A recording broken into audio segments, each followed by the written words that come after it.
दक्षिण अफ्रीका में सोने की एक खान थी जिसको सभी हासिल करना चाहते थे, लेकिन सफल नहीं हो पा रहे थे। जो भी केजीएफ की उस खान में जाता बेमौत मारा जाता। वहां की सरकार भी कई कोशिशें करके अब हार चुकी थी। आखिर क्या वजह थी उस मौत के तांडव की? प्राचीन समय की बात है। वहां की सोने की खान पर रानी एलिजा का स्वामित्व था। रानी एलिजा से अब तक बहुत से राजा उस केजीएफ वाली सोने की खान हथियाने के लिए युद्ध कर चुके थे, मगर कोई भी सफल नहीं हो पाया था। रानी एलिजा की जाबाजी और उसकी विशाल सेना के आगे कोई टिक ही नहीं पाता था। डेंजर जोन पार करने वाले रानी एलिजा के हाथों मारे जाते, क्योंकि रानी एलिजा के जीने का ढंग ही कुछ अलग था। वो सोने के महल में रहा करती थी, सोने की गाड़ी में चलती थी, खाने वाले सभी बर्तन भी सोने के ही थे, जिसके चलते रानी एलिजा का नाम गोल्डन क्वीन पड़ गया था। एक दिन गोल्डन क्वीन पर अफगान शासक सिराजुद्दीन ने आक्रमण कर लिया। युद्ध के दौरान उसने रानी से कहा, महारानी, तुम और अधिक देर तक हमसे युद्ध नहीं कर पाओगी। तुम हमारे सामने आत्मसमर्पण कर दो, नहीं तो मारी जाओगी। अभी तो तुमने डेंजर जोन तक पार नहीं किया है और मुझे आत्मसमर्पण के लिए कह रहे हो। डेंजर जोन पार करते ही तुम अपने सभी सैनिकों सहित मारे जाओगे।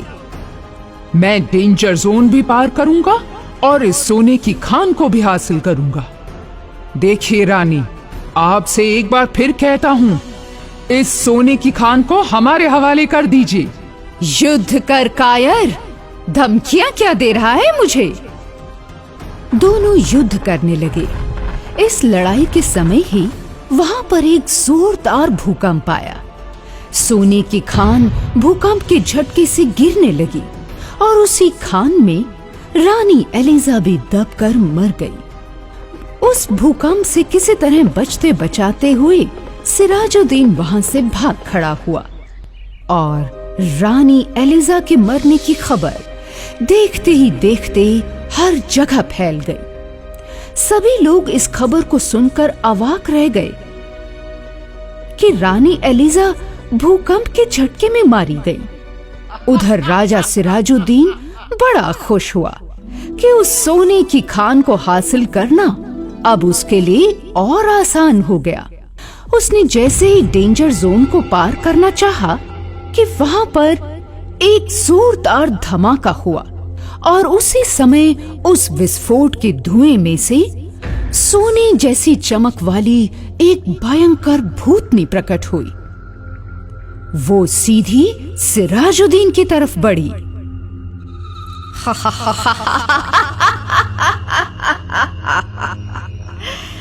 सिराजुद्दीन, मैंने तुमसे कहा था ना कि डेंजर जोन में कदम मत रखना। मैंने तुम्हें आगाह किया था कि वहां पर कदम रखने वाला हर शख्स मेरे हाथों मार दिया जाएगा। अभी तो तुम्हारे सैनिक ही मरे सिराजुद्दीन। अब भी वक्त है। एक बार फिर से कहती हूँ, चला जा, वरना आज तुझे मरने से कोई नहीं बचा पाएगा।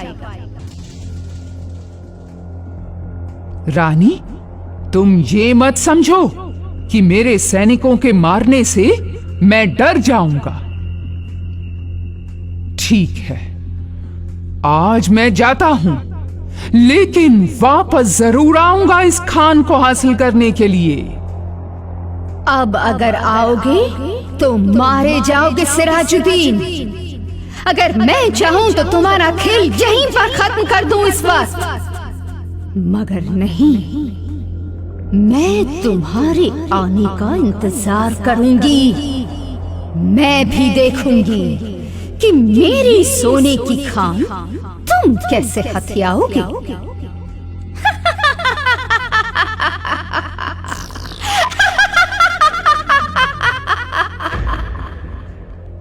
दक्षिण अफ्रीका का सुल्तान सिराजुद्दीन का दोस्त था। चूंकि अब सिराजुद्दीन की सेना खत्म हो चुकी थी, इसलिए सोने की खान हासिल करने के लिए उसे बहुत सारे सैनिक और बहुत से हथियारों की जरूरत थी, जो उसे सुल्तान से मिल सकते थे। सिराजुद्दीन ने एक दिन सुल्तान से कहा, देखिए सुल्तान, आपके यहाँ की रानी एलिजा अपने ही सोने की खान में दबकर मर गई हैं। अगर आप मुझसे सुलह करें और मुझे अपने सैनिक और हथियार दे दें, तो हम दोनों मिलकर इस लड़ाई को लड़के उनसे वो सोने की खान हासिल कर सकते हैं।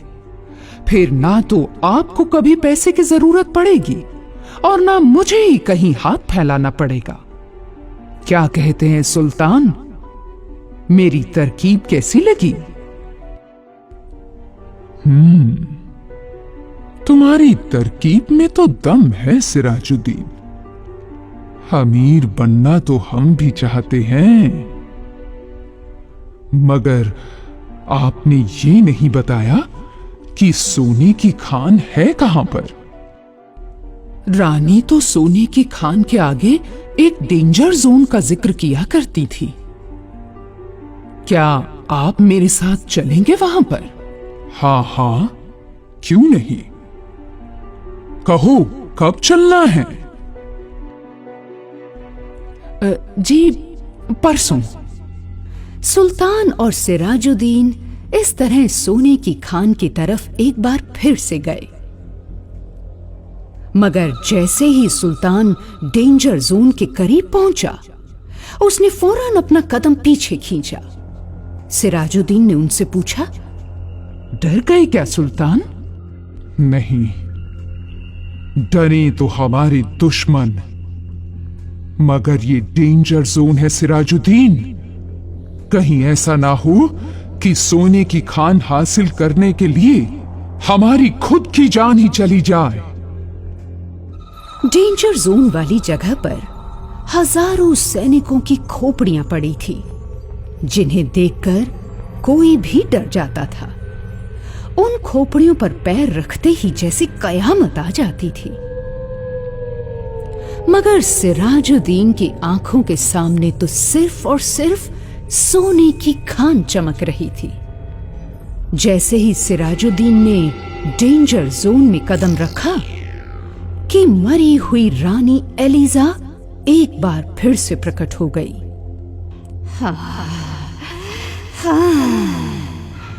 सिराजुद्दीन, तुम्हारे सैकड़ों सैनिक मर गए हैं और उन सैनिकों की आत्माओं को मैंने कैद करके रखा है। मैंने अब वो सारी आत्माएं मेरी गुलाम हैं और मैं उनकी रानी एलिजा हूं। लगता है तुम्हें मेरी बात का विश्वास नहीं हुआ, तभी तो अपनी मौत को दावत देने आए हो यहाँ। अब तुम यहाँ से जिंदा वापस नहीं जाओगे अपने शहर। अब तुम्हारी लाश जाएगी यहाँ से। बहुत शौक है ना दूसरों की खान लेने का। ये लो।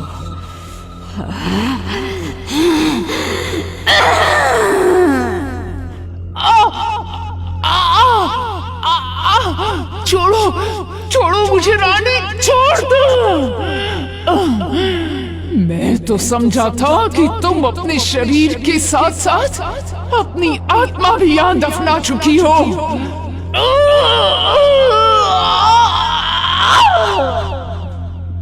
इस तरह भूतनी बनी वो रानी एलिजा सिराजुद्दीन की लाश पर नाच रही थी। सिराजुद्दीन को मारकर सोने जैसी चमकती हुई वो भूतनी अपनी सोने की खान में बड़ी खुश थी। आज भी केजीएफ की वो सोने की खान एक रहस्यमयी ढंग से राज बनी हुई है। आज भी जो वहां पर जाता है खजाना ढूंढने, वो फिर जिंदा नहीं लौटता, क्योंकि वहां पर वहां की रानी का राज चलता है।